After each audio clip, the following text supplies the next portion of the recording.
Ryan disappeared right in front of me. One moment he was 5 steps ahead, the next he was just gone. No noise, no struggle, no warning, just the trees swallowing him whole. It happened near Mount Hood, Oregon, July 2nd. Full moon, clear sky, no wind, no animals, not even crickets.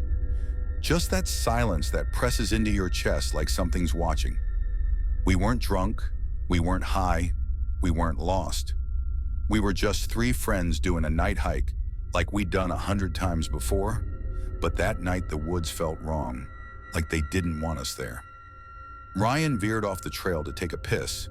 Nothing dramatic, just slipped behind a tree while I was in the middle of telling a story. And then, he didn't come back. We laughed at first, called his name, figured he was messing with us, but after 5 minutes the laughter stopped. 10 minutes in, and I noticed something was off. It was too quiet, not calm but empty, dead. Then came the whispering, soft, breathy, moving around us, never from the same place. I couldn't make out words, just the sound of someone way too close to my ear. Cole looked like he was going to pass out.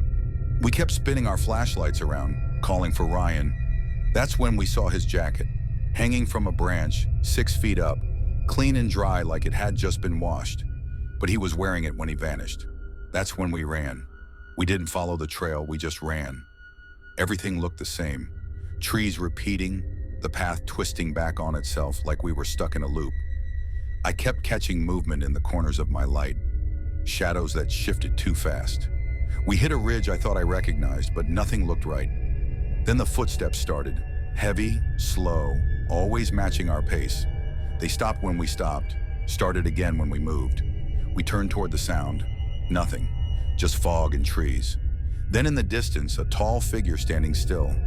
Too thin, too tall, arms too long, head tilted like it was listening. I blinked. It was gone. Cole started mumbling, saying we were dead, asking if we were stuck in a trap. I told him to shut up and keep walking. Then we heard Ryan's voice. One word. Help! Weak, far away, but it was him. We looked at each other and ran toward the sound. We ran toward the voice, not thinking, not planning, just moving. The forest got thicker, branches slapped at our faces, roots caught our ankles, but we didn't stop. Every few seconds we'd hear it again. Help! Same voice, same tone, like a recording on loop, always just far enough to keep us chasing. At some point I realized we couldn't hear each other anymore. I turned to say something to Cole, but he wasn't behind me. I stopped and spun around with the flashlight. Nothing, just trees, fog, no sound. I shouted his name over and over, and for the first time since we started running, I didn't hear the voice calling help anymore. Just silence again. That same crushing, hollow pressure, like the air itself had weight. I stood frozen, trying to listen for footsteps, whispers, anything. But there was nothing. Then I heard movement, but it wasn't running. It was slow, crunching leaves, one step, then another. I aimed my flashlight and saw something between the trees. Not a person, tall, thin. Shoulders hunched forward, arms too long, dragging at its sides. It didn't flinch when the light hit it.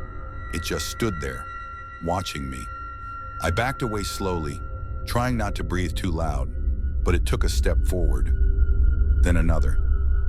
And then it smiled. I turned and ran. I don't know how long I was sprinting, but the trail was gone. The trees were getting tighter, the fog thicker. I wasn't even sure I was going downhill or uphill anymore. I just needed to get away from that thing. At some point I tripped hard, went face first into the dirt, knocked the flashlight out of my hand.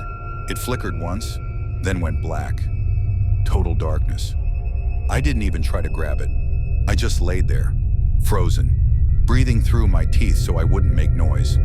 That's when I heard whispering again, inches from my ear, like someone crouched right beside my head. I didn't move. I didn't even open my eyes. Then I heard a voice, but it wasn't Ryan's. It was mine. It said my name, over and over, exactly how I say it.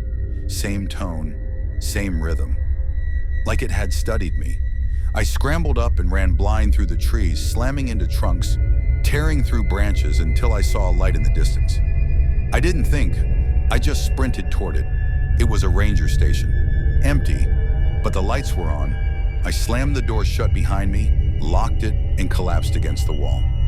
My legs were shaking so bad I couldn't stand. I stayed there all night, holding a fire poker like a weapon, waiting for something to bang on the door. But nothing came. They found me the next morning. I told them what happened. Search teams went out for days. They never found Ryan or Cole, just their phones. Both were placed neatly on a rock about 2 miles off trail. Full battery, no mud, no scratches, like someone wanted them to be found.